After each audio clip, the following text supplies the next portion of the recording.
How come nothing's still sitting on my screen?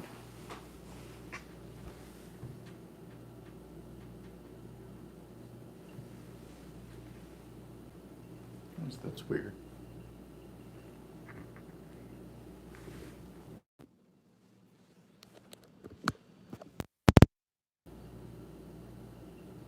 Here.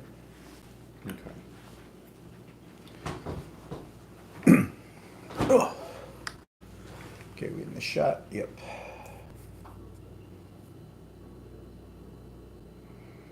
And we're live. And we're live. And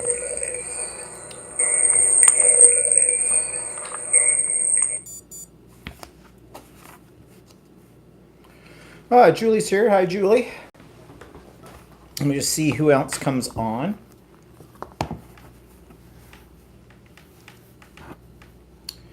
And nobody yet.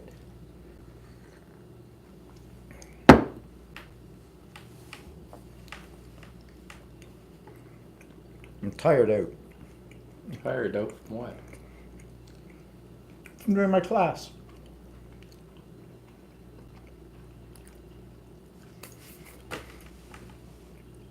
We got a few more people, but no one's saying hi. Hi to whoever's here. Let us know who you are.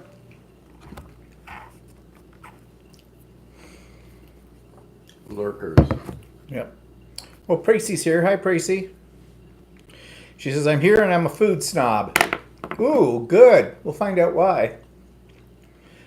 Mel's here. Hi, Mel. It's late for Mel.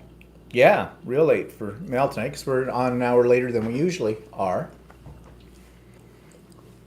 Well, we'll get started. Because Mel probably has to go to bed. So, what are we talking about today? Well, we're going to talk about food and food snobs and different things about that. But before we do that, weekly updates. My mother's the same as always, driving me nuts. This week, it was, I got her a new remote control for her television set. And when I got over there on Tuesday to see her, the old remote control was sitting next to the TV set. Suddenly magically reappeared. And I said to her, where'd that come from? Oh, it was in the bottom drawer of her little nightstand table. I said, well, it wasn't there the other day because I pulled everything out of the drawer, went through everything with a fine-tooth comb and did not find it. But I had mentioned to my mother that possibly it never got moved to her new room when she moved rooms. And I'll bet you she mentioned that to one of the nurses and they probably found it. So we have two. So fine. But meanwhile, she can't use her headphones because there's something wrong with the TV, the headphone jack. And I can't fix it. And so she's just going to have to get used to watching TV with the regular volume on. I don't think it will disturb her roommate. I've got the hiccups suddenly. I don't think it's going to disturb her roommate because her roommate just pretty much is comatose to start with. And it didn't matter anyways because she wasn't wearing the headphones. What she do is she has the headphones plugged in and then she turns the volume way up loud. So she's listening to the television through the speakers of the headphones, not through the speakers of the TV, but she's not wearing the headphones. Go figure. And I don't know, I think she's yanked in and out the plug so many times in the back of the TV that I think it's caused something to go wrong with that jack. And like I said, I can't fix it. So she's just going to have to adapt. It's simple as that. Hi, Andy. So anyways, besides that, she's fine, I guess. She's same as always. I guess I get stuck to go on. Oh, that's right. Your classes are over. Yeah. Oh, you get to go visit my mommy. Mm-hmm. Oh, lucky you. Breaks up the boredom. Hi, Jody. What? No. Your mom update. Yeah, well, that's that. So that's about it with my mother. Sewing classes. Well, Walter had 2 last week, and he's finished those with the last of them. His bag. And do you have anything you can show people? Well, I don't have the quilt done yet because I haven't got back to it. I sort of finished the bag, but I still have to put my little tag on the back. My zipper tag. Zipper tab. zipper tab. Yeah. Oh, okay. But the bag's done. Well, you can show them the bag. Go get your bag. My bag. Everybody wants to see your bag. So we're going to show you Walter's bag. It's pretty nice, actually. It definitely looks like a bag a woman would carry, though. Did you find it? It's more for ladies. It's a lady's bag. Do you have shoes to go with this bag? Here's, hold it up so people can see your bag. There's Walter's bag. I love the butterfly. And it fabric. has pockets here. And it has a zipper in the top. I have to put a zipper tab on it, yeah. And it's got pockets all the way on the inside. It's a nice looking bag. You did a nice job on it. Too bad you didn't have shoes to go with it. Yeah. Yeah. Tracy says that's beautiful. I really like the fabric that's on the outside of it. That's a fabric that you've seen my show quilt I made from that fabric as well. And I even bought more of that fabric. I don't know what I'm going to do with it in the future, but I just love it. Julie says it's very nice. Mel says it's really nice too. So everybody's liking your bag, Walter. Mm-hmm. And it's nice and firm at the bottom. And it's Firm important bottom. that you have a nice firm bag bottom. Okay. And a lot of things you can do with this here. Well, that's because the lady that's teaching the class knows how to make her bags. So Well, she's really good at bag she's making. a bag professional. Yeah, well, I took that one. You remember last year I made that bag with same instructor, Yeah. the bag from hell, as I called it. It turned out okay, but making those kind of bags, I don't know if I really like making them or not. He likes them. He likes to make Actually, them. I kind of like them. I kind of like it. It's a little different than doing something else. Yeah, Andy says, beautiful bag. Looks like Walter's hooked. Yeah, he's hooked on bags. But anyways, that's a story for another day. And I took, I'm going to show it tomorrow on my vlog because it's now done. My the one with the circles in it, what was that quilt? The fantasy quilt. Well, I took it to the long arm place and I long armed it, and it turned out pretty good. I'm also going to show you what I call my, no, I think I showed that one. I think I showed the dog's blanket, as I call it. It turned out okay. Other people I see think it looks things. nice. I wasn't happy with my free motion quilting on it. I think it looks great. But fine. I'm surprised. You're so picky. No. Look, you made a mistake there. Look, you made a mistake there. Look, you made a mistake there. Look, you made a mistake there. Yeah. But anyways, I'll show those tomorrow on my vlog.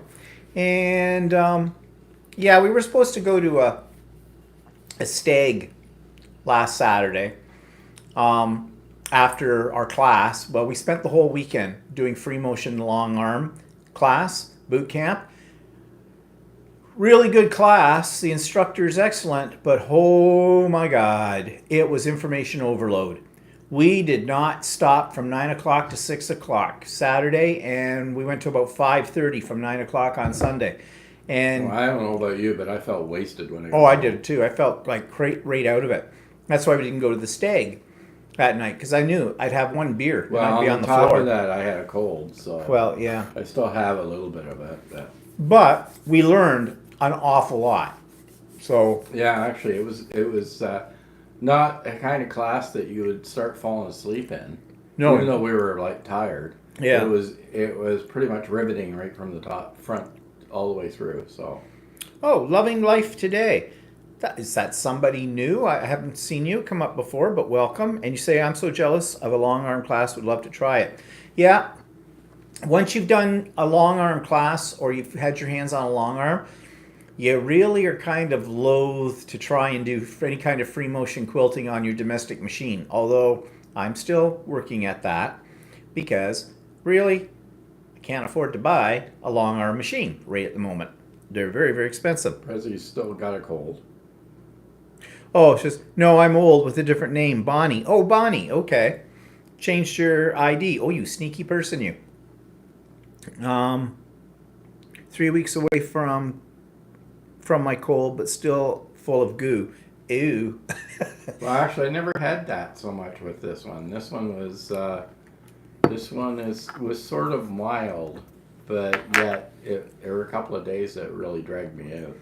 Yeah, well, it's also getting into now when everybody in our area get the free flu shot from our Ontario government. Apparently, it's coming late this year. Oh, of course it is. Why is that? Because stupid Ford isn't going to have the legislature go in until after the federal I don't election. know why. So I was going to say, I wondered if our doctor would be able to get a flu Apparently, shot. there's a shortage on the ones that they give the little kids that they stick up their nose. Oh, It's a spray. oh yeah. There's a shortage of that, and so they're not getting that this year. So little kids will have to get pricked. Oh well, too bad for them. Loving it, love not getting up and going to work every day, every a.m. And it's better to get old than the alternative. Yeah, that's why I was told my mother. Tracy put her heater on yesterday. Yeah, today the weather, actually it's not that bad outside here today. We have not yet turned the furnace on. No, we haven't turned the furnace on yet. But it's definitely starting to be Cool more off. fallish, I guess. So what else? Yeah, so today we're on, as you know, an hour later, obviously. It was kind of warm today, I thought, when I went out. Well, it was. Tracy says it was 45 yesterday morning, so that's Fahrenheit. That's cool. Well, That's it's coolish. 19 today in What? Oshawa. It's 19 right Which now is here. pretty close to 70. Yeah, so that's not bad. That's actually pretty good Yeah. for this time of the year. But October's always a hit and miss month anyways in weather around us. You can have it really warm. I mean, we could move into Indian summer near the end of the month. You never know. Or we could get a snowstorm. You never know. Well, actually, it's 66.2 degrees. That's it. Well, it's almost room temperature. Mel says here it's between -5 to +5. Ooh, Okay. Chile. Okay, Chile. Not moving to Finland. Sorry. We have a cold finished. enough phone. Yeah, we're done with that. We're finished that. So the art journal class went good this afternoon. We worked on. I showed them how to make a little mini journal with some paper folding techniques, and everybody had a good time with that. And everybody's looking forward to November's class because we're going to do altered tins if we can find them. Mel's had snow on Friday and yesterday. So Oh, Julie says it's 12 in the UK. Mal says they had some snow, and Andy says we're at 65 here near Chicago. So you're about the same as we are yeah. right now. But lake effect and all that kind of stuff. We were talking about your tins. Yeah, my tins. I was talking about tins. Okay, so he'd never heard of these before, but No, I've heard of them. but- what? Altoids. Yeah. Altoids, which are peppermints, right? And they come in a little box. Well, I've seen them all over the place. At least I thought I had. So I went hunting because we wanted to make these little albums we're going to make, these altered tins, using those tins. And I looked everywhere for them. I only found one place that sells them. And they're $3.99. But I went to the dollar stores looking for little tin boxes. You know, especially now this time of the year, at least the dollar stores in our area are all getting in there. Well, they've got all their Halloween stuff and they've got a lot of their Christmas stuff. And oftentimes there are little tins that have like Christmas decorations on them. Not this year, at Can't least find any, not right actually. yet. Maybe there's more to come. I don't know. So I went on Amazon and I was able to order blank tins about the size of Altoid tins. Yes. Yeah, okay. Okay. Yeah, right off the train. And I got 12 for $17.99, something like that. That included shipping and everything and taxes and whatnot, which wasn't too bad. So then we were talking today in the class about other possibilities, and there is a place in another town not too far away from us I had forgotten all about. It's called Creative Bag, and they sell a lot of stuff that people would want for like weddings and showers and stuff like that. So they've got ribbons and they've got, you know, decorations, and they do have tin boxes. And one of the ladies in my class looked it up on her phone. And yeah, they've got the kind of boxes I think we want. So maybe next week we'll go over there and check it out. I could use some more ribbon anyways. I kind of forgot about that place. I haven't been Yeah. there in a while. But and their prices are pretty good. Like I think one of the tins is about $1.79 or something. The more you buy, the cheaper it gets too, because that's how they work it. But anyways, who would have thought that these were so hard to get? Joy says I bought blank Altoid tins on Amazon. They came a dozen to a pack for a make and take of my monthly crop. I think it was a year ago. Yeah, that must be the same thing that I bought because they're Altoid tins as well. And there was 12 of them and it was like cheap. So we've got backups. If some of the ladies can't, I told them that. I'll bring all of those. If you can't find one that's suitable or whatever, then, I'll sell you one. I told them $2. $2 for $1. They didn't seem to care about that. So, and Jody says alcohol inks work really well on those, or scrapbook paper cut to size. Many of us use chunky buttons to use for legs. Glued the lid to stay open. Yeah, and I also saw some YouTube videos where they were taking two bottoms from the Altoid tins and they were hinging them with, those, like Tim Holtz has decorative hinges and whatnot. In fact, today I bought a few over at the store where I teach my art journaling class. But I saw one lady, what she did was she made a really big cover with chipboard and stuff, so it extends over the edges of the cans, and she put legs on it. So you've got this thing that's really kind of like a shadow box on the front, and then when you open it up, because it's on a hinge, you have whatever you want to put, and I think she had a little mini album inside it. So I think there's lots of possibilities here. So I'm going to, the next few weeks before my next class, I've got to experiment with some of these and see what I can come up with. So anyways, the class was good. Mini spools work well for legs as well. Yeah, that's what one of these ones this one lady had. That's what she was using. Problem is now you have to get spools. And where does one get spools? Thread is on, like wooden spools are... Yeah, thread's mostly now on... I think I have some. Spools. I think I have some wooden spools that someone gave me back a time ago. I just have to find them with it. But everything's on plastic now. I mean, you can still use the plastic ones too. I used to have a bunch of old spools, but I don't think I have them anymore. Well, I think I've got some. I'll have to take a look for them. But anyways, we'll find something. If you can't use spools, you can always find something else. That's the beauty of mixed media. So, let's see what else. Oh, I got called into the art gallery to bartend on Thursday night. They were doing something called DRIF. Durham Region Independent Film Festival, and they were hosting a viewing, I guess, that night, and they had a VIP lounge, and so I was working there. There's supposed to be another bartender on too, but at the last minute he canceled because apparently he had a funeral he had to go to. So one point I was almost working two bars at the same time. One was upstairs, one was downstairs. You would think that you would know in advance that you have to go to a funeral. Yeah, I don't know. You think, but anyways, so it wasn't that busy though. I mean, after the initial, when the VIPs came in and had their little snackies, and they had little tickets for, we had a craft brewery, a local brewery, came in, and if they had a little ticket, they got a free beer from this brewery. And this actually is on our topic today about food snobs. Just as a prelude to this. When I was standing next to the lady that was giving out the free beer. She's actually is the co-owner. Her and her husband are the brewmasters for this brewery. They call it Little Beasts. Little craft brewery. Little craft brewery, yeah. So she was talking about their different beers too as she was giving them out. Well, this one guy comes up and he says to her, and he's got his wife there, which one? She had two beers. Which one is less hoppy? I don't like a hoppy beer. I was tempted to say, yeah, well, they're not made from rabbits, so nothing to worry about here. But so she pours him out one and explains to him what it is, pours him out just a little to try, and he gets this look on his face. Oh, that's way too hoppy for me. So she had an IPA, a pale ale, and she poured that for him to try it too. Well, apparently that wasn't to his liking either. So then he's trying to give me his freebie ticket to buy wine, to get wine. Well, the wine's not free. My part of the bar was the cash part.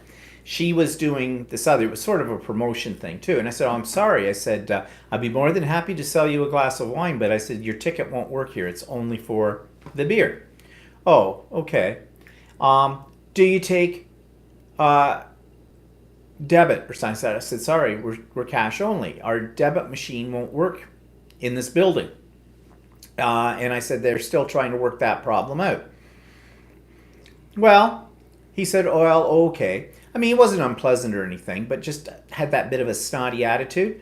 Well, then, 20 minutes later, he comes back to me. His wife is with him. She wants a glass of wine. So she orders a glass of wine, and she points at one of the bottles, because we put the bottles of the different kinds. We only had about 3 different kinds of wine. They're on the bar area, and she points the one she wanted. And I said, okay, great. And I went and I poured her a glass of that. Well, it was a white. That's what she pointed at. She says, oh, no, I want the red.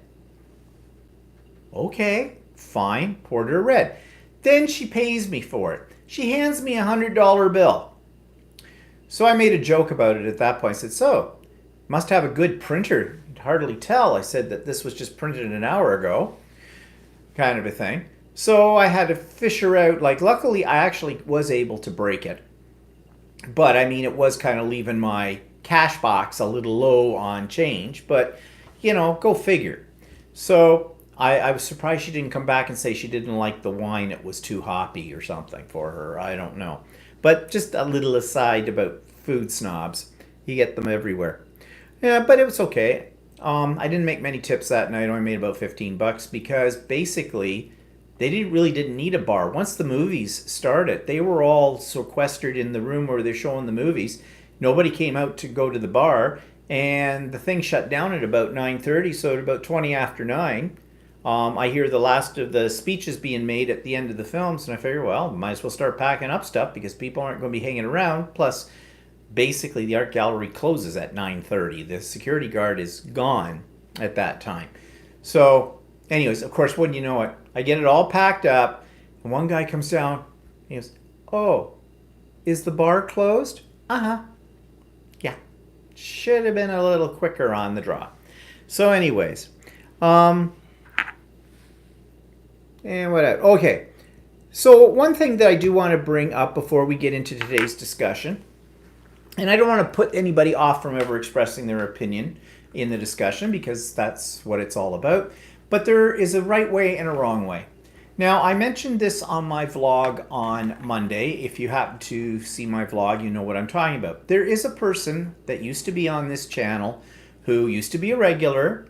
I'm not going to mention this person's name, but this person's always had quite a bit to say and is not afraid to express their opinion, especially when they feel that their opinion is the only right one in the room, and has a notions of trying to tell us at times why we are wrong. Okay, we could be wrong, but opinions can be wrong. Anyways, I had made some comments 2 weeks ago on a vlog.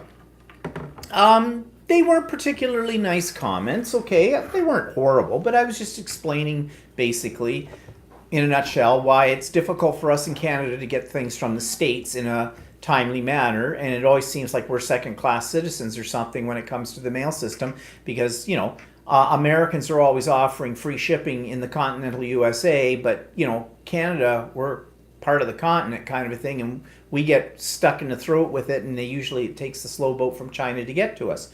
And that's the stuff I said. And I said, in a sense, that's kind of a microcosm of how Americans treat the rest of the world.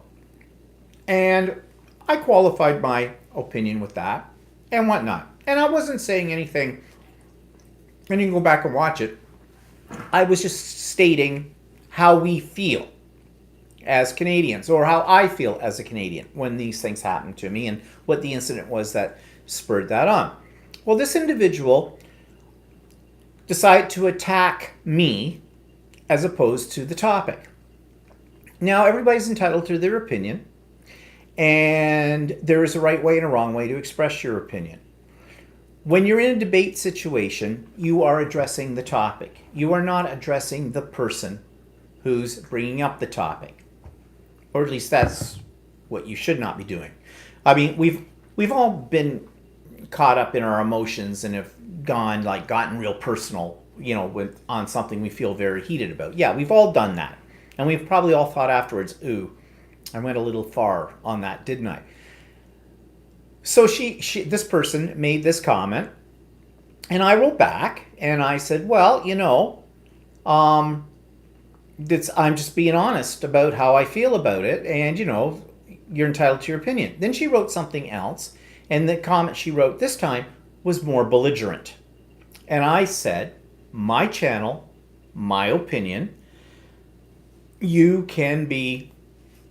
I said, you don't have to listen to me. You don't have to watch me. No one's twisting your arm. No one says you have to do this. So, in other words, cut it out. That wasn't enough. She came back with something else. I had it. She is now banned from this channel. And that's the one thing creators have the ability to do. We can block whoever we want to block. And she can't write messages anymore. You can't see her messages anymore. And that's bye-bye. Good. Because this individual has been a thorn in our side anyways ever since we started Stephen and Walter Live. I'm not going to say who it is. Some of you, the regulars, probably know who I'm speaking about. But what I'm saying is, it's okay to share your opinions. We share ours, okay? But it should be done in a constructive manner, and it should be opinions that are directed towards the topic, not towards the content creator. And this is something I think that content creators on YouTube put themselves in the situation because, we're vulnerable. We're out there, we're exposed, there you go. And, there's all kinds of trolls on the internet and people who just want to get their jollies by being belligerent and that kind of thing. We don't have this moderated to kick anybody off. I mean, we could. Walter's watching it here on mine. I can watch mine. So we can basically, if someone comes up with an inappropriate comment, we can block them. But to date, I really haven't had to do that. Of course, we only have a few people. Well, yeah, it's not like we have hundreds of thousands of that and the whole bit. But it's just kind of annoying that some people try to, and I called that episode on my vlog, Loudmouths and Control Freaks. Because basically that's what they want to do. They don't have the ability or the gumption to create their own YouTube channel. So they hijack somebody else's to get across their opinions and their agenda whatever way they can. So I'm sorry if some people think I'm being harsh by blocking this person, but if you'd seen the comments and you didn't, then you might understand why I did that. So, but that doesn't mean everybody should, no one should be think that their opinion isn't valuable. It's just in the way that you express it. Okay? So he says, be happy you don't get free shipping. I'm a shopaholic like her. yeah, well, that's a possibility too. Well, actually, that's not so much a big deal, the free shipping. But sometimes what happens with these companies is they charge an exorbitant amount of money to ship to Canada, which... And they'll lie. What they do is they tell you, oh, that's because it has to go through your customs and the duty and that. Yeah, it does. But that's not what increases the price on it. I mean, I bought a pattern for a stained glass piece a few years ago that I wanted to do a lamp, and the company was going to charge me $50 for shipping. And I was able to get the lamp form and everything else from a Canadian company, and later on, and of course I didn't have to pay as much for shipping. So I didn't order it from the American company because shipping was too much. Well, it's many times I've tried to order something, I've checked out the shipping, and the shipping's been more than Bought the a item. hot tub from Amazon. Yeah, like, wow. Oh, wow. I mean, that is pretty amazing that you can order something like that. Like a hot tub, yeah. And Julie says the postman has marked a track down my driveway from Amazon Prime. Yeah, I'm kind of the same way when it comes to that. But I mean, Amazon's amazing. Yeah. As far as shipping goes. And I guess what happens is a lot of other companies can't live up to what Amazon does. And I don't know if I should name the company name but my fabric shipping that I had a little while ago. Oh, what? From fabrics.com? No, I had fabrics.com. I ordered some fabric from them, and they're in the U.S. And wow, shipping. Like, they only charged me, like, I think $10 for... I don't even think they charged me $10. I can't remember how much they charged me. And you got it in about 3 days, didn't you? I know, I got it, like, 2 days. 2 days. I couldn't believe it. Went through customs and everything. And I got it in 2 days. Now, mind you, it was UPS. UPS. Yeah, One problem. is. One problem with ordering in Canada from UPS is you usually have to pay brokerage fees when it goes through. Yeah, and they double dip because sometimes you've already paid some of that in the price of what the product is that you bought. So, but then Missouri Star, I ordered from them and they charged me $10 for shipping, and it took over 2 weeks to get to me. 2 weeks. Over 2 weeks. It took 4 weeks. Yeah. Because And what happens is it gets shipped out. I don't know how they do their shipping. It goes through some sort of postal system with FedEx. And they ship it out within a day or two after you do the order. But then it ends up in Newark for like 3 weeks. and just sits there. And so we don't know why. And you can't track it at that point. You just know it's in Newark. That's it. And then all of a sudden they'll end up in Quebec. And then usually you get it about 2 or 3 days after it ends up in Quebec. If it ends up in Quebec. Yeah. Priest says, Stephen, you can join Amazon US. I have 4 accounts. US, Canada, Australia. Yeah, but that doesn't make any difference, though, in the price of things. I do have them. Sometimes I'm signed on to Amazon.com and Amazon.ca. And the problem is, in that way, the shipping, that doesn't really affect the shipping. What the price that it affects is the fact that we have to pay in Canadian dollars, right? And plus we often have to pay a duty fee for that too. So. Yeah. So we kind of I kind of stick to ordering from Amazon.ca, which is our Canadian version. And occasionally we'll order from Amazon.com if I can't get it in Canadian. Yeah. So, but anyways, I did explain this all in the vlog.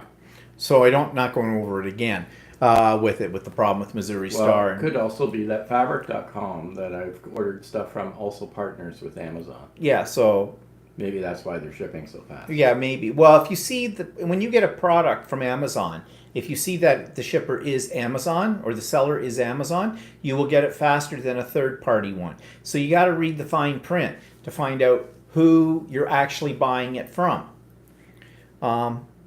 Priest says, I got soy milk powder from Canada. Why would you want it? Ew, soy milk powder. Ugh, yuck. Mel says, I try to order everything from EU area as postal codes are huge. The costs are huge from other countries. Also, we have to pay 24% tax if amount of goods is more than 22 euros, plus customs is more than 150 euros. Holy crap. You're right. We have it better than you do. That's a lot. It's hit and miss as to what we have to pay. Yeah. When it comes. UPS is usually the worst as far as it's the fastest, but it's the worst for brokerage fees. And Priest says, I still find it funny that customs held my Swiss chalet dipping sauce for 2 weeks. They didn't know what was in those packages. Yeah, maybe you're sending, what's that stuff that kills people? Anthrax. No, Amtrak's is a train, isn't it? Anthrax. Anthrax, yeah. It's a white powder. Mm-hmm. So anyways, let's move on here. Newsworthy. Well, speaking of the Americans, guess what? One of the politicians who's the leader of the Progressive Conservative Party that have federal level in our election coming up, he's just told everybody he has dual citizenship. His mother was Canadian, his father was American, but he was born in Canada and lived his whole life in Canada. And now there's a big rigmarole about it because in order to hold an office, a political office, a governmental office in Canada, you have to be Canadian. You can't have dual citizenships. And he's in the process of getting rid of his American thing. But, oh, come on. Really? I mean, he's very much like Ford as well, Ford and Trump, so we don't want him at all. Price says, soy milk powder I enjoy is really good. It rivals milk. So are you vegan or vegetarian? Why do you drink soy milk? Why don't you just drink plain milk? I mean, I know some people drink it, though, for health reasons. I mean, I don't know. I'm not sure what the difference is. Yeah, Bonnie says you can't. I didn't realize that. No, you gotta be Canadian to running politics in our country, which only makes sense, right? Prince Archie has dual. Yeah, well, you can have dual, but it's if you're running for government office, that you have to be like, because think about it, isn't it logical? Where do your loyalties lie? In fact, that's what the press were asking Scheer about. They said, well, do you pay taxes to the states? And he kind of said a nondescript answer to that. Well, yeah, you have to, or something. And then he's also on the list for the selected service, like what we used to call the draft kind of thing. In the States, we don't have the draft. In Canada, I don't think they have the draft in the States either. Not like they used to have it, but they still call it select services or something like that. I guess that's if there's an emergency and they need to call in people. That's what they have that. Oh, okay. That's what I read anyway. Well, anyways, it's just another thing that they're going after him about, which is good. More things that are negative about him, the better, because we do not want him as our prime minister at all. Well, our personal view is... Well, yeah. Yeah, there's probably a few people out there that do want him to be prime minister, but they're the idiots. Just saying. Tracy says... Prince Archie has dual. He is, and Bonnie says he is Canadian. Who? Prince Archie? Prince Archie? No, he's Canadian. I didn't realize that. I don't know where we're going with that comment. Bonnie, I'm lost. I'm sorry. No, Prezi says Prince Archie. And then she put he is Canadian, but I don't think that the two go together. You know what I mean? No, I don't. That's why I'm asking. Oh. Because I'm completely confused. Sure. Oh, Scheer. Yeah, he's Canadian. He's also American. He has dual. His father was American. His mother was Canadian. And he was born in Canada. He was born in Canada and has lived in Canada all his life and the whole bit. But he holds dual citizenship. And if you are someone running for federal office, I don't know about provincial, federal office, you have to be Canadian 100%. You cannot hold dual citizenship. And so what you do is you usually, rescind it or however you do it. However, he should have rescinded it a long time ago. Yeah. They didn't start the process until August. Yeah. So, yeah, he didn't start it until August. Well, they already knew there was going to be an election in October. So, who knows? He's an idiot. We don't want him. Anyways, that was about the thing that's most interesting in the news this week. Okay, some comments this week. All right, so I was very nice to see that. We got several comments from people who were worried when we didn't come on last Saturday. And I thought, they missed us. Oh, well, that was nice. But yeah, we couldn't because we didn't get home from the long arm course until about 6 o'clock. And that's kind of late for, I know it's late for Mel to start with, but other people. Plus, we were just too zonked to even think about it. So we took the week off. We were really tired. And just before I forget it, next week's going to be something different too. Because here in Canada, it's Thanksgiving for us next weekend. And we're going to my sister's on Sunday afternoon in about the time that we would normally do the broadcast for dinner. So we're either going to do it earlier on Sunday, or we may do it on Saturday. We haven't decided yet which it's going to be. So I will put out a little blurb next weekend at some point in time telling you which one it will be when we make the decision. But yeah, everything comes at once, kind of a thing. Oh, so Bonnie says, so how can he run? That is the question. That's a good question. That is a good question. Well, maybe it's because he was actually born in Canada. Yeah, maybe. I don't know. I don't know. I don't know exactly the logistics. No, but the reporters have been jumping all over him about that. So I don't know. We have to look that one up and see what the official thing is with it. There was a couple of other ones that were in federal government and had dual, but I think they dropped them. Mulcair was one. Yeah. And I forget who the other one was that they mentioned, but not really sure. Um, they should jump over him, Bonnie says.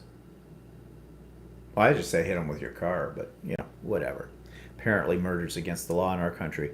When you will have daylight saving time this year? Oh, I don't know. In November.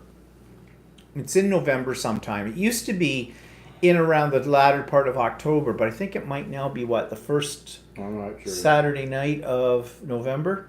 Are you looking it up? Trying to. So I'm not sure when it is. I wish they'd get rid of it. I don't think we need it anymore in modern society.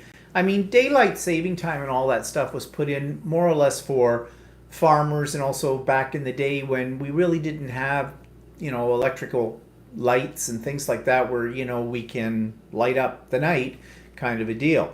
I think they should get rid of it. It's November 3rd. Yeah, Bonnie says it's November 3rd. Yeah, so November 3rd. So yeah. So the first Saturday, early Sunday morning of November this year. It used to be in October though, back a while ago, a long time ago. Okay, so what are we watching on TV? Okay, saw a really good series on Netflix, which is a horror series called Marianne. It was a French production, but it was dubbed in English. Yeah, it was really quite good. And we're watching right now, and it's funny. The Politician, also on Netflix.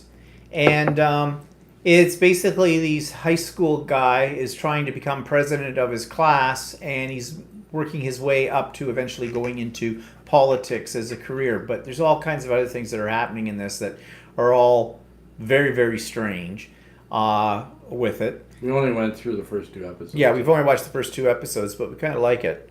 Mel says, we will have it the 27th of October. This might be the last time we have to change time. EU's finally planning to stop it.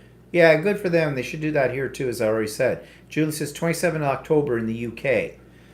So we all have different times for when we're doing this. Well, we used to do it. We're going to wait right at the end of October. Yeah, we used to do around Halloween. Around Halloween. Yeah. But, yeah. So, oh well, who knows. And we watched a movie on Netflix called The Dark Tower. No, you didn't. Well, I did, you didn't. But actually, it was pretty good, I thought. But then we went to see Ad Astra. Ad Astra. Yeah, Ad Astra. The one, with, what's his name? Brad Pitt? Yeah, Brad Pitt. And he goes off to look for his father out in Neptune or something like this. And it's a psychological story, more so. It got criticized by some people because there wasn't a whole lot of action in it. And there's some action in it, but it is more psychological. But I liked it. I thought it was pretty good. He wanted to see it, and then he fell asleep. So part of it, yeah. To part of it. So that was good for you. And I went, Walter, we got the movies on. And I'm still reading The Goldfinch, which movie's coming out for that soon, but I don't like to go to the movie until I finish the book. It's a long book. I didn't realize how long it was, and it's a strange book, but it won a Pulitzer Prize, so it's a good read, I'll tell you that. But it is lengthy. There's no two ways about it. And Tracy says, what? I'm so excited for Conan O'Brien to have Letterman on tomorrow. Oh, was it Conan O'Brien who took over from Letterman? Is that how that worked? I think that was, yeah. I don't watch the late night shows, so I'm never really sure, but I know who both those people are, though, but I just don't watch the shows. Okay, so that's all business. So let's talk about food and food snobs. Why are we talking about food? Because the last few topics we've had have been kind of heavy topics. So I thought it might be interesting just to talk about our preferences in foods, our stories about things that have happened to us in restaurants, or our culinary successes or disasters, or people who will die because they eat a peanut, things like that. The Goldfinch, either you love it or hate it, according to the podcast. What should I read next? Priest says, I'm a food snob because 1, I'm a super taster. 2, me and my fam have been in the food biz 78 years. I live and breathe food. I've seen hoard stuff at restaurants, so don't eat at restaurants or other people's houses because I've had bad stuff happen. Okay, so, Tracy, what's a super taster? Why do you call yourself a super taster? And second question, what? Okay, you said your family was in the food biz for 78 years. Does that mean they were like in the restaurant business or in some other capacity in food production or something like that? Tell us about that. And what else? Okay, so what's your favorite food? My favorite. Yeah, what's your favorite food? If you had to pick one food that you would just... What, savory or non-savory? I don't care. What's your favorite food? It could be either. It's hard to say what my favorite food is. Oh, lasagna is my favorite food. Probably beef stew. Oh, after what you made the other day? I like stew. You don't like stew meat. I do. I don't mind stew, but I mean... I don't know. I can't really say what my favorite food is. I have a lot of favorite foods. Well, then why is it every time I say, what do you want for dinner? And you go, I don't know. Do you want this? Probably No, the least favorite food I have is vegetables. What's the hardest part about eating a vegetable? Digesting the wheelchair. Bump. So I eat them still because they're supposed to be good for you, so... So Tracy says, you can buy a kit to see if you are a super taster. Oh. Okay, so what's a super taster? I still don't know what a super taster is. So what's in this kit? Like... What? That you can taste all the different nuances of food? You know, you got a refined palate or something? I think my palate's dead. Oh, Rob is on here. He says, oh my, a Dutchy favorite is not bitterballen. Yeah, well, I like that. Oh, actually, my favorite thing Yeah, see? is black licorice. Salted licorice. Salted licorice. Oh, gross. That is just... Oh, I don't But mind that's more like licorice, a but candy, that's- right? Yeah. Tracy says, my uncle godfather ran a uber popular restaurant for 78 years. My mom wins cooking contests and apprentice with top chefs. I've worked in restaurants. Okay, so you know what you're doing with it. And Bonnie says, my favorite foods are different for the seasons. I love stew in the winter, but don't have it in the summer. Not sure why. Well, yeah, but there are those foods, right, that are seasonal. You know, like there's in the wintertime we like something hot and something that's a comfort food. Something we probably ate when we were kids. Like It's a heavy food. yeah, heavy food kind of thing. In the summer, you tend to, because it's hotter in the whole bit, you go for stuff you don't have to heat up your kitchen for as much, and lots of salads and all that kind of stuff. Like you don't eat gazpacho in the winter. No. Oh, I love gazpacho. Oh, one of my favorites. Yeah, I got a story about gazpacho. I don't know if I ever told you or not. I might have told this story once, but okay. So you know what gazpacho is? Gazpacho. I can't speak. See, I can't speak on the lips. I decided to make it once. I was having my parents over for dinner, and When you were very young. yeah, well, when I was very young, I was in my early 20s or whatever. Well, No, mid you were in your 20s. late 20s. Yeah, well, whatever. So, you telling a story? Or am I telling? No. Anyways, I made gazpacho from scratch, and it's just basically red and green peppers, and I think there's onions and tomatoes in it. And this one, and I blended it in a blender. Well, the color of it went funny. It went kind of brown. It wasn't that nice red color when you get it in a restaurant and that kind of thing. And I thought, oh, now I'd never made it before, so it's my first try. So I thought, well, okay, I'll just add a little red food coloring to it and it'll be fine. Well, it took a whole lot of red food coloring to get it red, like a bottle and a half of red food coloring. So I served it. Everybody's lips turned bright red. They had clown lips. And everybody, of course, you can't see your own lips, right? So you're looking at other people on there and they all got red lips. I was there. It was funny. Of course, my father, he goes, yeah, it's all right, but it's cold. Dad, it's supposed to be cold. Well, yeah, but I don't like it cold. So I said, fine. I took his and nuked it. And so he had basically tomato soup. But everybody had nice red lips. I have made it since then, and I have learned the error of my ways, and it has come out fine. But that was funny. A super taster is a person who experiences the same Experiences a sense of taste with far greater intensity than average, with some studies showing an increased sensitivity to bitter taste. It may be a cause of selective eating. Interesting. And Rob says, or Yitzhamicher. Utmeta. No, I don't really like Utmeta. What's utsmeter? I think that's the one that's Dutch rice with an egg on top.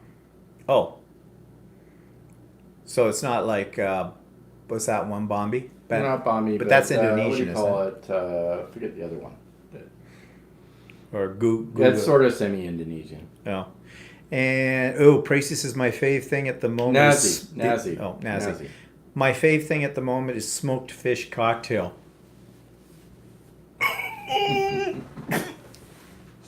First of all, the word fish makes me throw up. I hate fish. I hate seafood. The only seafood I like is lobster, and I don't mind shrimp in small quantities, and as long as they're not fishy tasting. And I know they're not supposed to be fishy tasting if they're fresh. And I like crab. Hagelslag, which is Dutch hail. It's the the What, the Reese's? Muses? It's it's the chocolate hail, what they call it. Yeah, what we call Yeah, it. I used to eat that when I was a kid, but actually I haven't had it for years. And You used to have it on rusks. I'm not that big on it anymore. Dutch food isn't bad, what I've had of it. I like croquettes. Yeah, I like croquettes. And Croquettes. And Beef croquettes. I don't like chicken. Oh, one of the most disgusting things though is with Dutch is pickled herring. I used to eat it as a kid, but I don't think I could eat it now. Oh, Tracy, you'd And probably like it. I used to like salted herring. And actually, if we're going to Amsterdam next May, I won't be I having might it. try it again. Well, you try it. I won't be having any of that. I can tell you that. I'm not a big fish person. My parents used to have a lot of it when I was a kid, and I'm not big on it, but I do like certain things. Tracy loves pickled herring, and she loves fishy fish like anchovies and mackerel. I don't mind anchovies. My mother used to get a can of it and make anchovy sandwiches, and I used to like them. I used to like sardines too. But I haven't had it because he doesn't like it. So, and it's not a biggie. It's not like a favorite food. So it's not like I ain't even the smell. I do of like it. smoked mackerel. Smoked mackerel's good. Well, you And eat, smoked eel. yeah, I was going to say you ate eel. Smoked eel is really good. I tried a little of that once, and no. And then a little while ago, I was at the Dutch store and I got some smoked You're all about smoked, aren't you? smoked horse meat. Oh, And yeah, I we gave had him that. some and he freaked out because I didn't tell him what it was. Well, I didn't freak out, but it didn't taste bad. It sort of looks like. But hey, I'm not into it. Really. Bonnie says, "Do you consider yourself a fish snob, Stephen?" If a fish snob means I hate all fish, then I'm a fish snob. If you're a fish snob because you have to have a particular type of fish, no, I hate all fish equally. I'm an equal kind of hater of fish. Yeah, he doesn't like fish at all, unless it's fish and chips. Yep. But And I just eat that for the halibut. Ba-dum-bump. and I'm not a big fish eater, but there are times when there are certain ones that I like. So You see, my parents liked fish. And so my mother would serve it usually once a week. And that would just make me throw up. But of course, my mother was a sadistic woman to start with when it came to meals. Because if my mother liked it, then we would have it. If my mother didn't like it, we did not have it. I don't know. I was the only one in my family who liked spinach. Cooked spinach. Once every blue moon, my mother would buy a bag of spinach.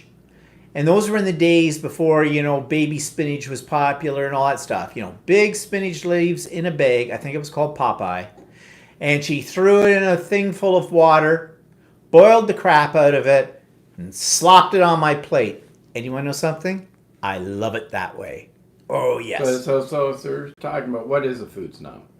Is it somebody that's really picky or? No. There's a difference between people being picky and people who You know the kind of people. Well, think about wines, for example. People who go on about, like that guy I was talking about. Oh, it's too hoppy for him or that. Who swill it around in their glass, smell it, check it for color, legs on it, all this kind of stuff. Take a little sip, go, cherry, hint of tobacco, and raw sewage, and this kind of stuff. And Or somebody that will sort of let's say wine, look at a brand of wine and say, oh, well, you can't go wrong with that kind of wine. And then if somebody serves them a cheaper wine or something like that, they won't even taste it because they figured that that's no good. yeah. Like You know what I mean? those are food snobs. So food snobs are ones who go into a restaurant and they're looking at the menu and they'll turn around and they'll say, "Oh, are the artichokes from Jerusalem? I don't know. What temperature did you braise the meat at, or whatever?" Now there are people who genuinely know that stuff, like Tracy. Okay, genuinely know that stuff. But there's a lot of people that do that just to impress other people, and they really don't know what they're talking about with it. You find this kind of beast most often in restaurants, and you hear them at the other table because they're usually giving the waitress a hard time about stuff. That's a food snob. Well, I don't know if you're a food snob, Prezi. I think you're picky. Well, no, I don't know if it's even being picky. I think what you are, because you came from a background in all of this, I would say you're a super taster. You have a refined palate. What I mean by that is you can probably taste things that the average person doesn't notice. Mm-hmm. And you have knowledge about that. Well, that's not being a food snob. If you want to go into a winery, for example, and you know nothing about wines, then you're trusting the people that make the wines to be able to tell you something about the wines. Or if you have a wine steward at a restaurant, or someone who is an expert, a sommelier, or something like that in wines, then those are people that aren't food snobs. They're people who know what they're talking about. But we all know the people who try to go into a restaurant and impress other people by asking ridiculous questions or saying ridiculous things about the food. Says I can only eat one brand of pork. Is that the kind that comes from a pig? A curious question as to why you only will eat one brand of pork. Yeah. Is it because that brand is raised a different way, or is it because it tastes different, or? Well, what brand of pork is it? Because I don't know. I never look at the brands of pork. Look, I mean, I've had pork from the grocery store before where it's kind of piggy tasting, and I don't like that. No, I don't like piggy tasting pork. It's kind of ironic, isn't it? She says, I can taste the gamey aftertaste in others. Yeah, that's what I mean. Okay, I don't like that gamey, porky taste. And she says it's Hatfield that she likes. I don't think we can get Hatfield here, at least. Well, I've never really looked, so I don't know. Julie says, I only buy meat from our local specialists. Yeah, okay, meat is something, that is kind of a tricky thing because, one, meat's expensive, right? So you want to know that you're getting quality. We buy meat a lot from Costco because it's AAA Alberta beef, which is very, very good. The stuff that Walmart sells can be hit and miss, what you get there. Well, Walmart's not particularly cheap either. So. No. Bonnie says, we don't seem to know what to eat anymore, as every day there are different stories about different meat and what we should or should not eat. It's very confusing. And Julie says, free-range chicken, eggs. Yeah, free-range chickens, though. Now, this is something. Eggs, when you go over to Europe, Australia. Or not in Australia, the eggs are orange. The yolks are orange in the ones that we have. It's what they feed them. Yeah, it's what they feed them. And the first time I ever saw that, it put me off a little bit. Because our eggs are kind of pale yeah, yellow. But once you get used to it, you're fine because they taste the same. I can't taste anything different, but then I'm not a super taster. We just buy grocery store eggs. Yeah. I mean, yellow eggs. Yellow yolks. I think it used to be in Europe that there was a big kick on free range chickens and everything else, and they had the really orange yolks.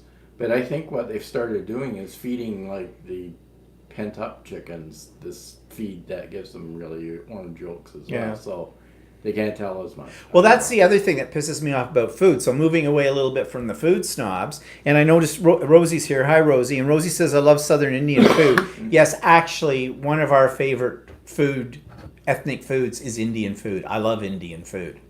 But you know, when you go into a grocery store and you see the organic section, how organic is it? First of all, if it's a vegetable, aren't vegetables organic? Well, they say the same thing, that it's different pesticides and stuff, but they still use pesticides on it. It's just... Yeah. And apparently there is no real standard to state why something's organic, because they may not use pesticides, but there's other things that they might do that would not fall into the organic range or something like that.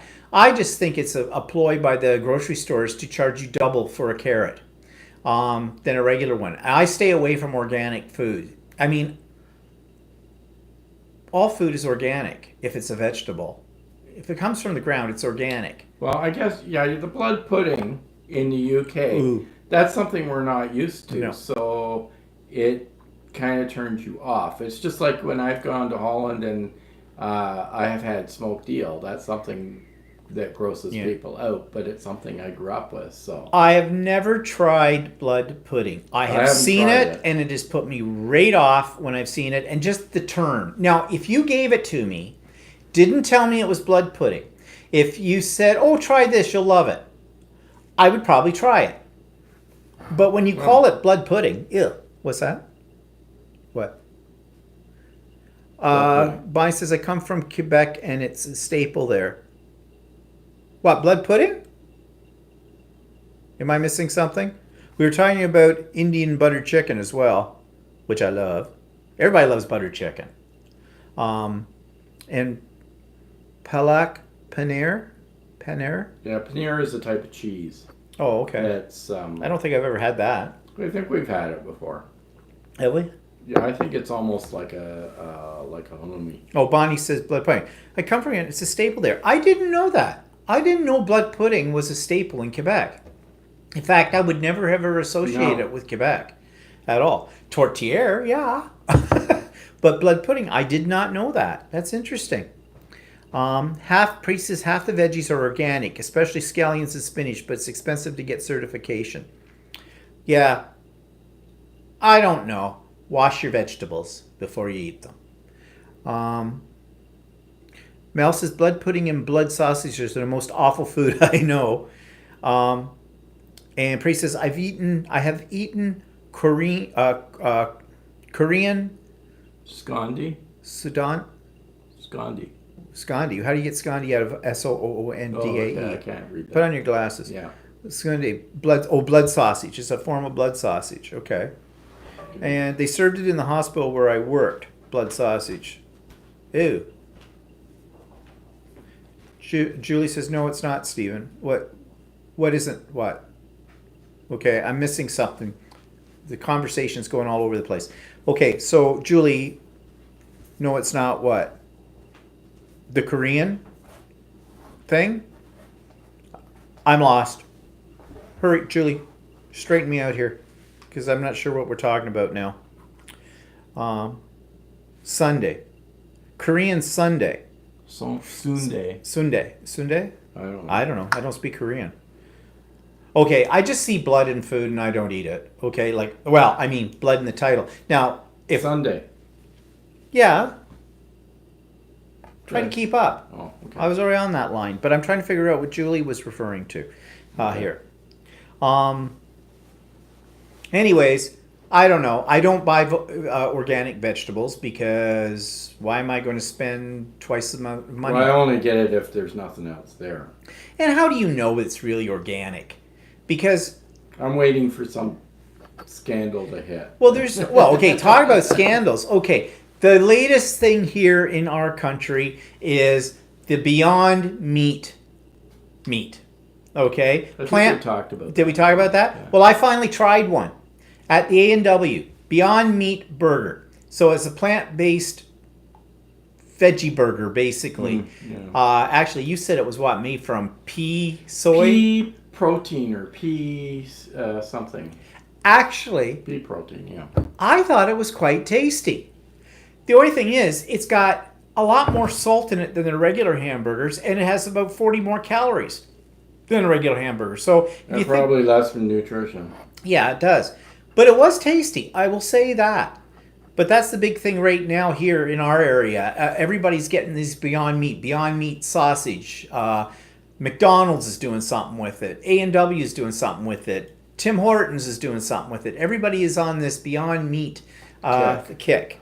Wonder when it'll die out. Because I don't think it's any better for you. No, I don't think it is. Rob says, I get organic veggies and meats and dairy from farmers. Yeah. So what? You're going directly to the farmer for your stuff. But then again, just to play devil's advocate, how do you know that they are not using some form of pesticide or something? And how do you know that the farmers are selling you actually the produce that they've produced, or is it something they've rebought? Or are you going right out That's a onto big the farm? scandal in Ontario Yeah. right now. Is you go to a farmer's market and farmers are selling stuff that they haven't actually grown. Tracy says, I love Abba Fiskbuller. Walter. What's a Fiskbuller? I have no idea. I know what ABBA is. It's a musical group. I didn't know you could get them as a I've food. never heard of that. Rob says they have to use pesticides, herbicide, and fertilizer. But that's what I mean. What's the standards? Fish balls. Ooh, yuck. Ooh. No thanks. Fish don't have balls. There's a joke in there. Mel says, I eat veggie beefs quite often. Black bean beefs are so good. Okay, I have a problem when you put vegetarian terms, but you use carnivore terms with things like this. Like veggie beefs. Well, is it beef or is it vegetable? I don't know. I said veggie hamburgers. Yeah, like, Like, okay. I don't mind the ones that are made with chickpeas or something Yeah. like that. But no, what I mean is it's the terminology. Yeah, I know. You know, it gets like really, I mean, in Australia, when we were there, they were the vegans were running riot at they were going into farms and locking themselves up on gates and barn doors, and they were tying themselves to slaughterhouse machinery and stuff like this. And they even, to one point, while we were in Australia, they were in Melbourne, and during rush hour traffic in the morning, there was a whole bunch of them, like thousands of them, I think. There was quite a large number, blocking traffic and everything like that. And they've been going and causing havoc for farmers and things like that. And the one thing about the Australian government is, by our standards in North America, their government is very politically incorrect in many things. But they were going to get these vegans and penalize them to the full terms of the law and everything they were going to do. And yeah, I get the vegan thing. I'm not a vegan. I'll never be a vegan. I was born a carnivore. Probably don't eat as much meat as we used to. But No.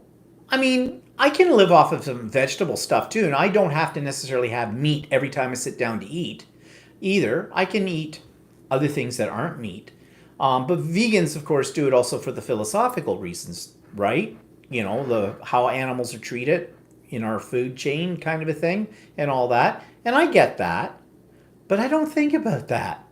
I mean, you know, not unless you have to go out and kill the cow yourself. that would be different. I'm not killing the cow, okay? And that's, I guess, the whole Suzuki point. says, I hate fake bacon. Actually, I hate fake bacon bits. Oh, yeah, those were simulated. They had Yeah. simulated bacon bits. I don't know if you get those anymore. I don't know. I think a lot, because once they got wet, they all kind of went mushy. So that was more of a food snob for me. If somebody gave me Caesar salad with fake bacon bits in it, I would really didn't like that. Yeah. Well, even Caesar salad has digressed since the days of when we used to get real Caesar salad. I mean, real Caesar salad when you went to a fancy restaurant, you got Caesar salad. They made it at your table. There were anchovies in it, so Tracy, something for you. And I have to admit that when I used to make Caesar salad from scratch too, in the traditional way, and even though I don't like fish, and especially anchovies, you had to have the anchovies. I used to buy anchovy paste actually, and I used to have to put a little bit in it because it just didn't taste right if that wasn't there. But now when you get a Caesar salad in any restaurant, it's just basically chopped up romaine lettuce with some bottled dressing on it. In some places, you might get A lot bacon of bits. places You might here not. won't put bacon on it anymore because of the number of people that have either religious reasons they won't eat it, or they won't eat it because of the meat thing and stuff like that. And the restaurants are saying it. They're honoring or respecting those cultures that can't have pork products and things like that. No, they're not. You can have bacon if you want it, but you pay extra for it. It's just another money grab in a restaurant. They could care less in a restaurant what people's food allergies are. You know how some people are so allergic to peanuts, like they can't have anything touch where there's been peanuts, and so some manufacturers like chocolate bars or things like that say this product may have come into contact with peanuts. But how do you know in a restaurant, and probably Tracy can answer this, how do you know what they're doing in the kitchen to your food? I remember when I worked, when I was 15 years old as a busboy, someone sent their steak back because it wasn't cooked it was too undercooked for them or something like that. They wanted it well done. The chef would take it, he'd throw it on the floor, stomp on it with his boot, pick it up, throw it on the grill, flip it over after 30 seconds on the other side, send it back out. I mean, we used to, as a busboy, this restaurant I was in was a fairly fancy restaurant. They had pickles and rolls on the table when you came in, brought to you as though this was fresh, right? To you, the rolls were always warm and everything, and that's, as busboys, we would put those down when people were looking at their menu for it. But when they had left from the restaurant, the leftover rolls we would take back into the kitchen, throw them in this drawer. It was a warming drawer. Throw those back in, and the pickles and the olives were on one side of this little dish, and the pickles were on the other, stood up like this. You put your hand on the pickles, dump the olives back in the vat, then you dump the pickles in their vat. And I used to say to my parents when we'd go there as a family for dinner, I said, pick up an olive, and if it was really soft, I went, oh yeah, that one's been in the vat for a while. That's seen the rounds. And I mean, we would touch the pickles with our bare hands. Now that was a long time ago. That was the early 70s. And I worked in a place that was a family restaurant, and they gave me a bag of half-rotten potatoes and told me to peel them, right? And I didn't know any better, so I was peeling them. They were giving me hell because I was cutting too much of the rotten spots off. I was leaving too much. I was taking too much of the good part off, and I'd have to peel all these potatoes, and for mashed potatoes, and I said, and I know it's kind of gross and all other stuff, and we also did the thing with buns in that when you were cleaning off the tables and the buns weren't touched, then they went back in the bun pile. Thing was, though, that was what we did too, but we didn't know if the buns had, when you say not touched, they may not have had a bite out of them, but somebody's grubby little fingers could have been on them and throw them back in. In fact, some of them would bring small kids in, and that's what they'd be doing. They'd be buried up to their elbows in the bun basket playing with the rolls. They all went back in the drawer. So... Oh, and speaking of salad dressings, they used to get these huge buckets of salad dressing. And the chef would take his arm, he'd roll up the sleeve on what he was wearing, which was usually a dirty t-shirt, stick his hand inside this big drum to stir it around. Now, whether he washed his hand or not, I don't know. Same guy, though, that used to step on the meat. So there you go. And this was not a cheap little restaurant. This was, at the time, considered a more high-end restaurant. So makes you wonder what they're doing in the low end ones. Actually, they're probably better in the low end ones. The high end ones are something else. In fact, I don't think I'd want to be a chef in a restaurant, because here's where the food snobs come back in. There's always those people who send their meals back because there's something not right. Well, okay, I do believe in, and I have sent things back. I do believe if you're spending a lot of money eating out at a restaurant, there is a standard that you are expecting, and you should not have to accept something below that standard. But then there's an extreme, and I'll give you an example from my own family. My father. We went to Quebec City when I was a teenager for the Winter Carnival. I was 18, I think, at the time. I was in my last year of high school, grade 13. We had grade 13 in those days. And we went, and we stayed in this hotel, and we ate in the hotel, and it was a nice restaurant, and my father, of course, ordered a steak. My father in those days would only eat steak if it was well done. So he ordered it well done. Well, it came out, and it was slightly pink. Just slightly. It was not blood running out of it or anything like that. It was slightly pink. So, medium well kind of a thing to it. He sent it back. Came back out again. It was still too pink for him. He sent it back again. Now, the waiter's getting a little frustrated with this at the time. And we're just mortified. My brother and I, my sister, and that kind of thing. Oh, Dad, you're making a scene kind of thing.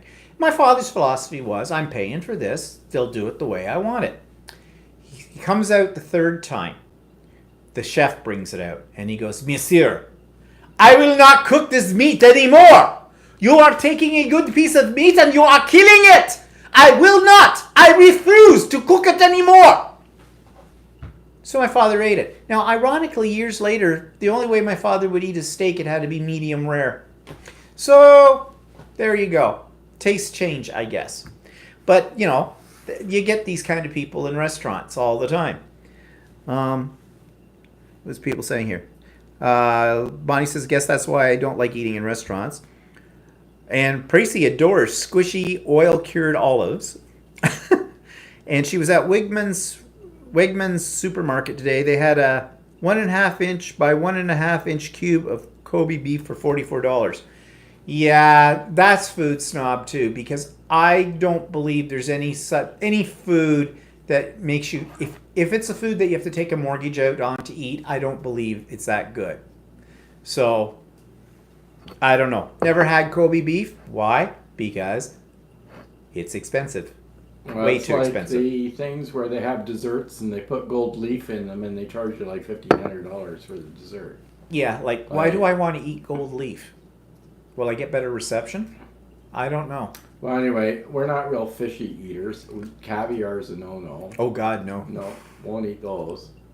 I don't know why people would eat that, but anyway. Don't like your wild meats. Like we were in a restaurant, a really nice restaurant in a place called Niagara-on-the-Lake, which is the wine-making district in southern Ontario. And this place also was famous for its food school. And they had a lot of unusual things in the menu. So I had the wild boar that night. And you were talking before about gamey pig. Oh, my God. Wild boar was, I don't know what, I could not eat it. And I had trouble with it, besides fish, I'm not that picky. Like, okay, well, I don't like liver. And he likes liver. Organ meats. I'm not that fond of liver anymore. I had it a little while ago, and I lost my taste. Organ meats. Yeah, speaking of organ meats. So when I was a kid, one of the reasons I don't like wild game is because my father was a duck hunter. And in the wintertime, what did we live off of? Duck that he had killed. Okay, wild duck tastes nothing like duck that you may have had in a restaurant, okay? It's gamey. You're picking out buckshot. You've got pin feathers, which are little tiny nubby feathers that didn't quite get out when my father cleaned the duck. Cleaning the duck is a big to-do. First of all, you got to gut it, okay? Then you got to cut off the wings, cut off the head, cut off the feet. Then you got to pluck the duck and pull all the feathers out. But you still have these little pin feathers that are in it, which are like little needles. So there's various methods for getting those out. One of them is to wax your duck. So my father would sit with a can of hot, melted down paraffin wax, and you'd brush it on the duck, and when it cooled, you'd rip it off. Sort of like getting your mustache ladies waxed or whatever. Brazilian. You've got her Brazilian. Yeah, on the duck. Then you'd still have this little downy feathers still stuck to it, little fine down feathers. And so he'd singe it. So over an open flame on a blowtorch, you'd run this duck over it, and it smells like burning hair, because essentially that's what it is on it. So then after that, you've got this gross looking thing that you're supposed to pop in the oven. Well, you don't just pop it in the oven. My mother would pop it into a pan that had a mixture of salt, and I don't know what else was in it. It was a brine, basically, kind of thing. And you soaked it for like 24 hours or so to try and soak out the gamey taste, which never worked because it still tastes gamey. And we would eat that stuff. And here's the kicker, talking about organ meats. Ducks have hearts. You don't throw the heart away, you cook the heart. They're only about this big in it. And my brother and sister and I would fight over who was going to get the heart. Now, when I think about that, I swear I'm going to look out in my front yard and find a trailer parked out there or whatever, like Redneck City. Have another 50 have another Molson's 50 or whatever those beers were called that was horrible back in the day. So, yeah, I don't eat organ meat. Not at all. Or wild meat. No. Don't like it.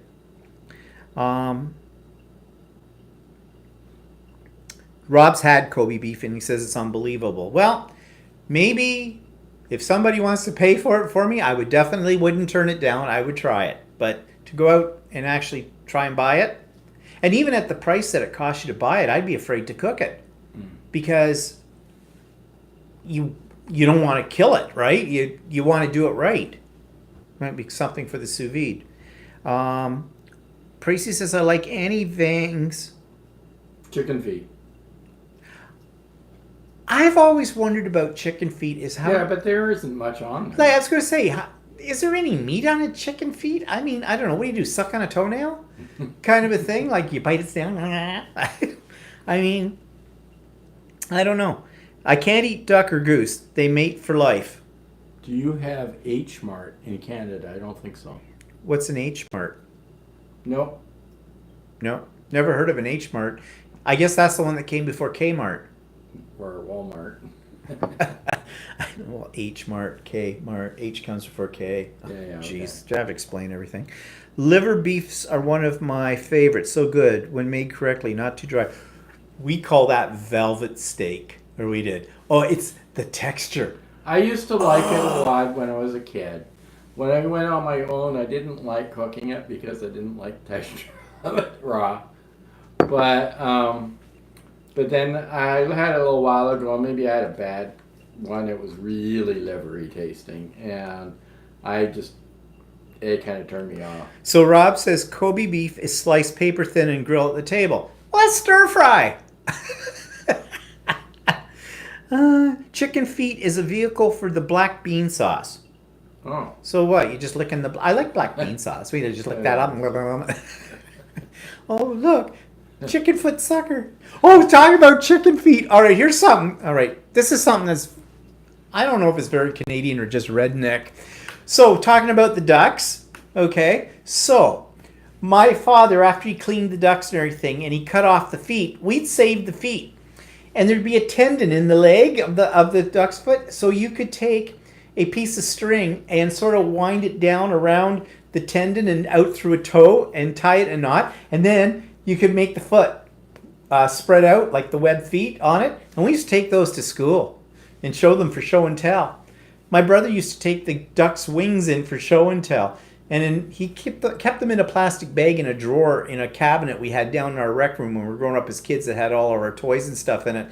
And my mother one day smelled this weird smell and whatnot. She didn't know what it was, and she finally searched into the toy cabinet. She found this one drawer. My brother's duck wings were festering in their plastic bag. It was gross. Ooh. Oh. Okay, so anyway, where's the Prissy? It's a Korean H Mart is a Korean grocery store. Actually, we do have Asian grocery stores.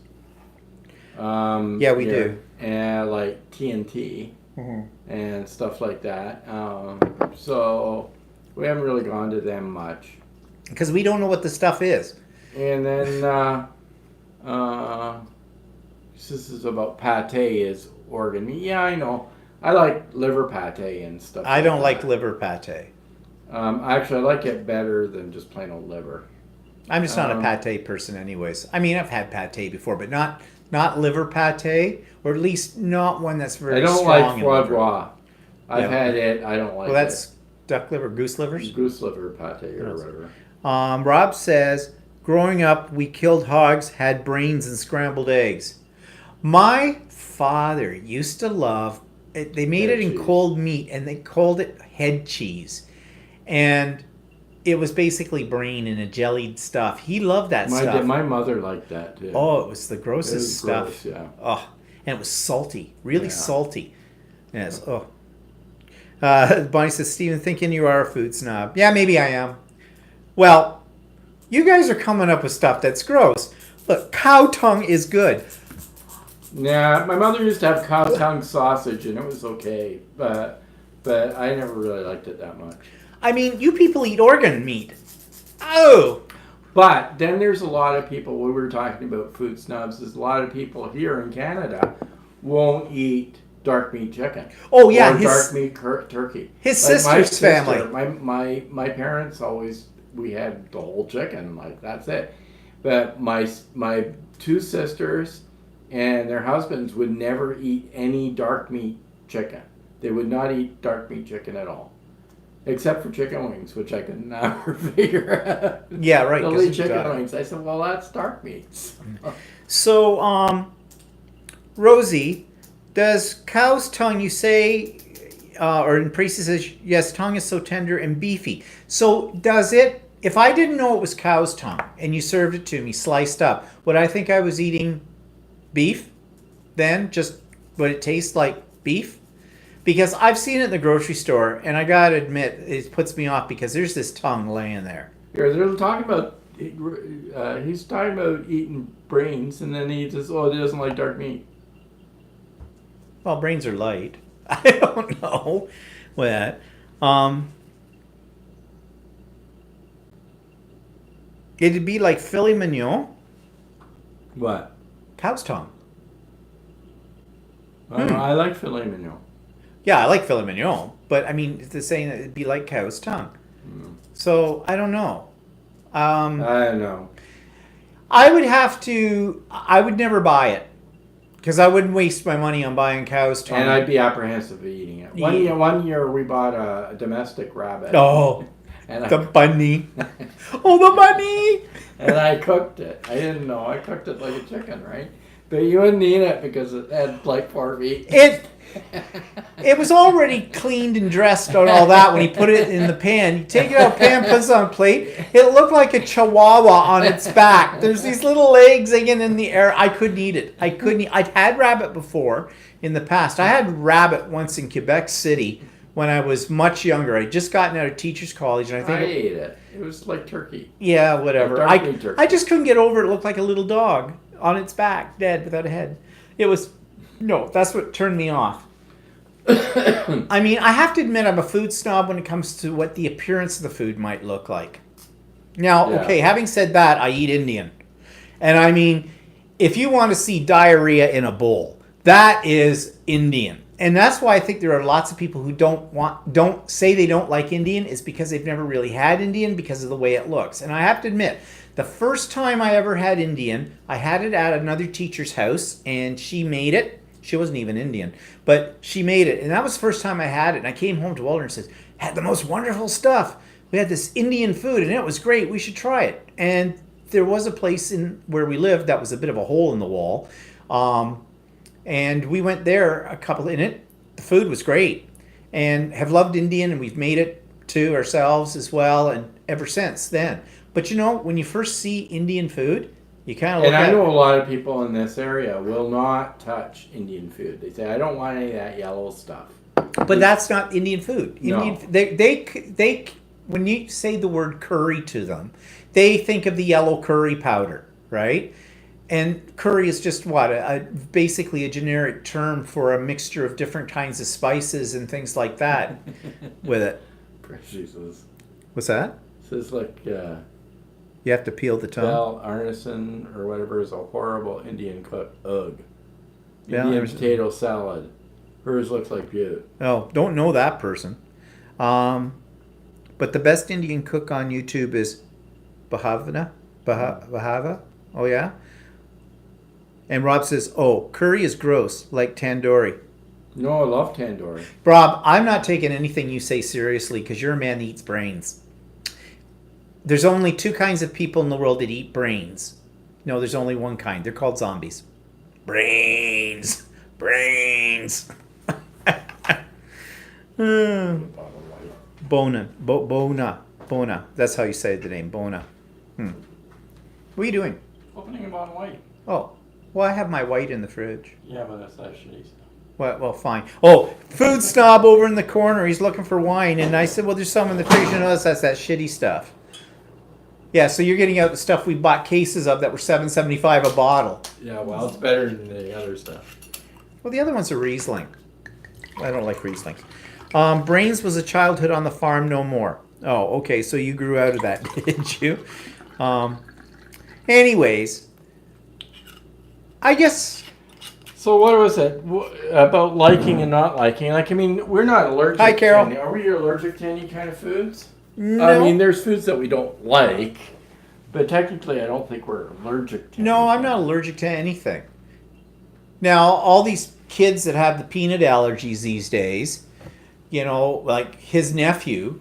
And technically, we don't really know for sure whether he actually is allergic because my sister gave him peanut butter when he was a kid, and he rubbed it in his eye, and his eye all inflamed. Well, I mean, if you rub peanut butter in your eye, You rub anything in your eye. whether you're allergic to it or not.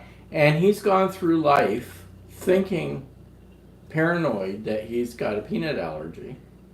And I asked a while ago, I said, has he ever been tested? And he's never been tested for it. So I don't know. He's going through life being paranoid of peanuts, Well, but I don't know for sure if he is. Here's the other thing about food allergies. Now, I don't know. I don't think I'm allergic to any kind of foods. I've never had any reactions or whatever. Okay. So, yeah, but, you know, the peanut allergy thing, to the point where in our schools here, kids can't bring a peanut butter sandwich in their lunch or any peanut products at all. Because if apparently... For some kids, if the peanut butter touches the table or if they get a whiff of peanut butter, they're going to die from it all. So the schools have banned it. And they're actually banned fake peanut butters too. Like they have they have other butters that are like peanut butter, but they're fake, right? And they don't even allow them. I mean, okay, I get that. Well, in high school they don't. They don't ban it in high school because at that point the kids are old enough and they know, you know, what they should stay away from, kind of a thing. Besides, most of them in high school don't eat peanut butter sandwiches anymore. They go to the food cafeteria thing and buy French fries with gravy on it and pizza slices and Jamaican meat patties, which nobody knows what's in a Jamaican meat patty. They just call it Jamaican meat patty to make it sound exotic. But there's, who knows what's in that? Sawdust? What? Omelha Art says, how about crickets? It's said to be food of the future. Yeah, I draw the line on insects except for the occasional fly that's gotten in my mouth. You know, and I got rid of that real quick. They won't go trick or treat. No. Well, you know, a lot of the candy bar companies now put on sides of boxes. This product is like peanut free or whatever. So, yeah, when we buy candy for the kids for Halloween, we look at those boxes because, heaven forbid, I should kill a little kid with a Snickers bar. Here, kid, have some peanuts. I don't like you. Have some peanuts. She said crickets. She said Tracy's had crickets. So... were they crunchy? Oh, I don't know. I don't know if I could. It had no flavor. Oh, Maybe you got the wrong kind. they're old crickets. You gotta get the new. You gotta get the young ones. They're more flavorful. I don't know. I don't know. I can't see that crickets would be tasty. Mind you, know what they say though, in all the processed foods that we have, how many pieces of bugs are in those Yeah. that fall in? There used to be a story, and I don't know if it was true or not, and I don't know where I heard it. It was many years ago, but apparently at the Hershey's factory, wherever the Hershey's factory is in the States, there would be rats running around the chocolate vats or something the edge, and occasionally some of them would fall in and they just got stirred into the chocolate. Now, I'm not sure if that's an urban legend or whatnot. I would like to think that's probably an urban legend, but I have to admit, I don't really eat a lot of Hershey's chocolate. I remember years ago getting a chocolate bar, and it used to be a Jersey nut bar, and it had hazelnuts in it, and it was ground hazelnuts. And I remember coming home from work, and I got the Jersey nut bar, I opened it up, and I was just driving, and I started eating it.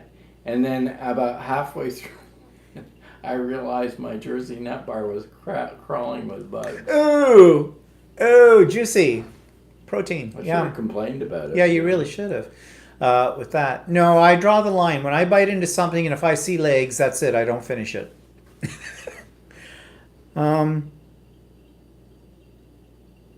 Priesty says, baby Ruth bars have rat hairs. Ew. Rob says, would not believe the accidents in food processing. Priesty says, I don't eat American chocolate. Yeah, but But European chocolate has European rats. Yeah. Yes, but they're more refined. Belgian rats. Belgian rats. They're more refined. Ah, the Belgian chocolate. Yeah. Yeah, I don't know. I guess I am a bit of a food snob. The allergies things, gluten-free. I think everybody is picky about certain kinds of foods that they don't particularly like or whatever. When I was a little kid, I used to eat raisin bran with raisins out of the box, and somewhere along the line, I developed an aversion to raisins. And I'm slowly getting back into eating them again, but I don't know why. I just had an aversion to raisins. Well, the other thing about food, ones I call food snobs or foodies, are the ones that take pictures of their food on Facebook. Well, I'm not on Facebook anymore, as you know, which I don't miss because all I saw was what my friends were having for dinner and what wine they were pairing with it. Now that's a food snob. Do I care what you're having for dinner? Really not. The only dinner I care about is my own. I don't like Belgian chocolate better than Dutch chocolate. Dutch chocolate is too the bitter. best, not as sweet as Belgian. Dutch chocolate's too bitter for me. And Priest says, I wish the Canadians would get Aldi and Trader Joe's. Well, okay. We've been to both. Well, actually, Aldi, we have discount food places here. Yeah. And Aldi has already surveyed us that there's no advantage to them coming here. So we do have some discount food places here. Trader Joe's, I don't know. I can't say. The one problem we have here is our liquor is controlled by the province, and they can't sell cheap wine here. So yeah, Trader's Joe. We went to a Trader's Joe when we were in Florida last winter, and they've got a lot of interesting things in there. I'll say that for Trader's Joe, but I didn't think their prices were sensational. Of course, I had to convert everything into Canadian dollars, so that would make things a little bit. Well, I found that grocery stores anyway in Florida when we were there, in general, prices in the grocery stores are more expensive than what we're used to paying. Yeah. Rosie says Hershey are inexpensive chocolate, not a Godiva. You want to know something? I've had Godiva. Don't really fancy them. I'm not fond of them either. No. We have a family-owned chocolate factory here in our area. Dutch owned. Which are actually Dutch owned, yeah. But they use Belgian chocolate. Yeah, they do. And actually their chocolate's really good. We also have something that we've had as a Canadian Institute for Chocolates called Laura Secord, which actually I like their chocolate better than Godiva or Purdy's. There's another one called Purdy's, which I think Purdy's is American. No, it's Canadian actually. Is Purdy's Canadian? It's from the West Coast. Although, mind you, I haven't had that much from Purdy's before, so I don't know. They're okay. I think they're better than Laura Secord. TJ's prices are a little higher than the grocery chain here. Okay. And Mel says, we have the Helsinki Baltic Herring Market happening at the moment. It's one of the oldest ongoing event traditions here, bringing together archipelago traditions and modern food culture since 1743. Oh, Tracy says Godiva is a Hershey company. Oh, that may be why I don't like it. Because I'm not that fond of Hershey chocolate either. No, actually, I don't like Hershey. My favorite chocolate, as far as a commercial chocolate goes, is probably something by Cadbury's, but Cadbury's, the British Cadbury's, not the Canadian Cadbury's. But we found when we were in Australia, we were in a place, or in New Zealand, we were in a place called Dundas? No. Yeah, Dundas. Dunedin. Dunedin. And there's a Cadbury factory there. We didn't take a tour of it, but the guide, when we were going around the city, told us that depending on what part of the world you're in, where the Cadbury's is made, they change the formula to suit the culture. So he said, I think that the New Zealand chocolate was sweeter than average. The UK tends to be less sweet than the Canadian version. I don't know, something like that. Presley Toast Pastilles, which is Dutch. Oh yeah, we've had that. I don't like them. They're too bitter for me. Food Snap. I mean, I grew up on Toast. I grew up on all the Dutch chocolate, but I've always found it to be too waxy and too bitter. Well, Tracy says I'm wrong. Godiva is owned by Campbell's Soup Company. I don't know if that's any better. Soup Company makes chocolate. Okay. Interesting. But yeah, oh, and home chefs, okay? There's a lot of people who say, and one of my hobbies is I'm a really brilliant chef. Now we know a couple of guys, and the one guy actually he could have been a chef. He really does know how to cook.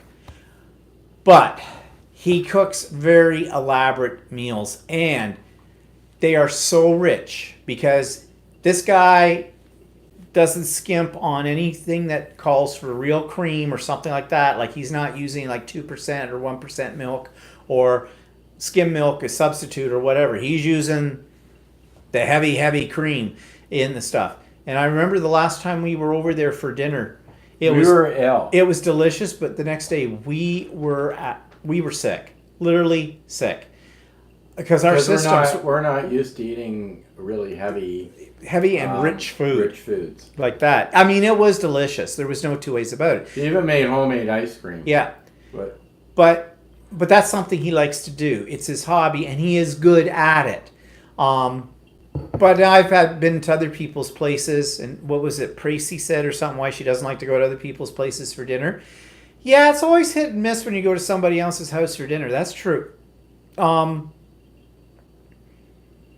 Actually, I don't mind if somebody else cooks. No. We've only ever had an experience once where we didn't like to go to the person's place and would encourage them to go out to a restaurant. Where was that?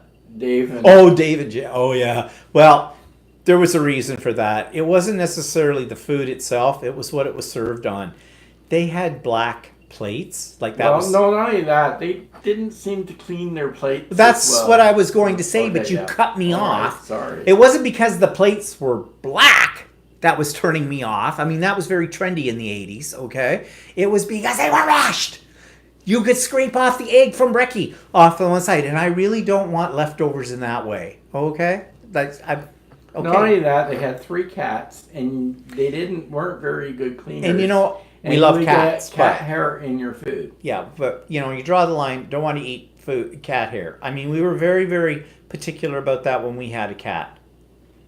Like, I'd be mortified if somebody found it. It's kind of disgusting. So what we also used to always do is we would try to encourage them not to cook. Don't put yourself out. No, really, no. Let's just go out. Let's just go. I could trust the restaurant more than I could trust them. Yeah. Of course, now that what we've been saying about restaurants, we don't know. Tracy says, I ate dinner at a real Italian's house, school friend of my mom's, and she served fusilli with pasta sauce with chopped sweet gherkins. Bug. That's interesting.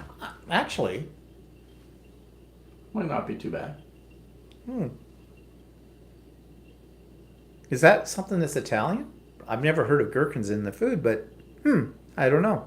I don't know. It might be weird, but I love pasta. I love all kinds of pasta. But that's the problem, pasta's like with it. But I do love pasta. So out of the two of us, who's the better cook? Me. you're probably more variety. have Oh, more I was waiting for the variety comment on this You one. probably have more variety than I have. I'm a little more basic as far as. Except for your desserts.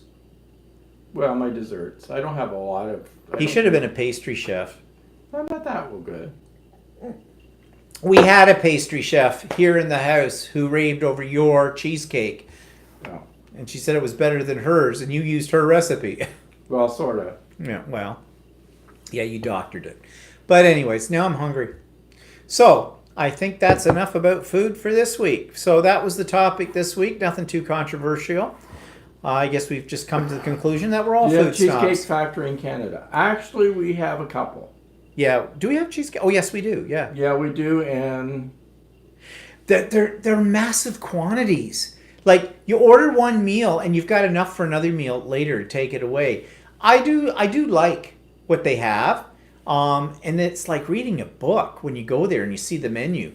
And yet, in the few times that we've been to a cheesecake factory, I've never had cheesecake there.